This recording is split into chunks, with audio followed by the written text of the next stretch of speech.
this is Rowdy's blog, and welcome to another general discussion series. So today's general discussion is going to be on can one popular movie in a franchise or movie from a movie studios be caused the downfall of the future movies in the franchise or the movie studio.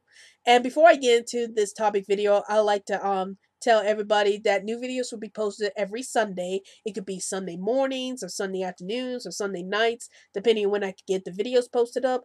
Excuse me.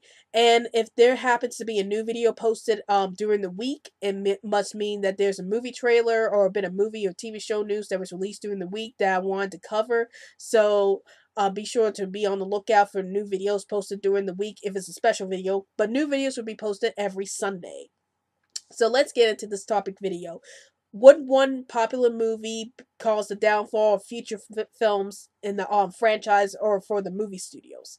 And what I mean by that is, what happens if there was one movie that was really popular with the audience, and then the studio decided to make a sequel or another set of movies after that first movie that was so well with that was doing so well for the audience, but then they realized that the sequel and then the another set of movies after the first movie didn't do as well as the first movie did.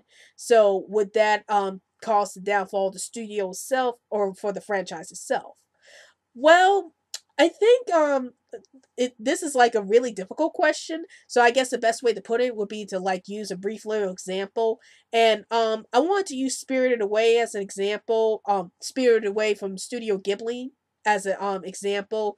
That's because I saw some articles on the internet discussing about this topic. Did Spirited Away cause Studio Ghibli to go downhill because it was so popular with the audience, but then all the other movies that came after Spirited Away didn't quite reach the same height of popularity that Spirited Away did. Um, I think it really depends on the expectations of the audience. Like, it like sometimes when the audience see that a film does so well, like the film was able to meet all their expectations, and they liked how the characters were being written and the plot was so well written that they think that it was like the greatest movie in the world, and then the studio goes on ahead. And once they see the popularity of that film, they go on ahead and make a sequel or another set of films, and they try to least match up the popularity that the original film had. But then when the audience starts looking at the second film, they realize it's not as popular as the original film was, or it didn't quite meet up their expectations they were having for it. And I think in this case, sometimes the audience expectations would get high if a particular film did so well, and they expect the next film to do even better, or have even better characters or whatnot.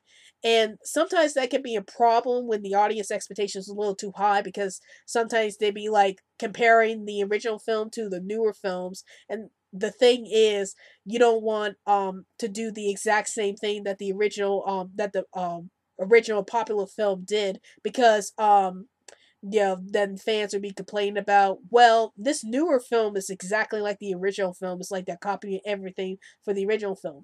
But you also want to borrow some elements from the original film, or at least the elements that made the original film so popular with the audience, so you can have the next film to be just as popular as the original film. And that's not to say that this always happens. Like, there were some cases where there were some films that was made after one popular film be even better than the original film. But it's a case of, what do you take from the original film and try to implement it into the recent films and see how well they can hold up on their own. So I think that's what it all comes down to. Is really depends on who's working on the sequel, and it depends what they can take from the original film and still turn into their own thing, but still grab those elements that made the original film so popular to begin with. So it wouldn't seem like the studio is going downhill or not. But would popular films make the studio go downhill, the franchise go downhill? Again, it really depends on who's writing the films, and it all comes down to the expectations of the audience. As long as the audience expectations are not too high, like they kind of look at the next film as being something completely different from the original film, then I think the studios and the franchise would be all right, as long as the audience expectations aren't too high, or as long as the studios don't try to like copy what was done in the original film, or take away from what was from the original film. so the films will go downhill. So what are your thoughts about this topic? Do you think one popular film in a franchise or movie or a studio could make the rest of the films go downhill due to high expectations? Or do you think it's possible, or do you agree with this topic video, or you don't agree with this topic video? Please feel free to comment below, and don't forget to follow me on Twitter so I can keep you updated on new videos I post up. And also, like my Facebook page, Ravity's Blog's Best Comments. Well, I hope you enjoyed this video. This is Ravity's Blog, and I'll see you later.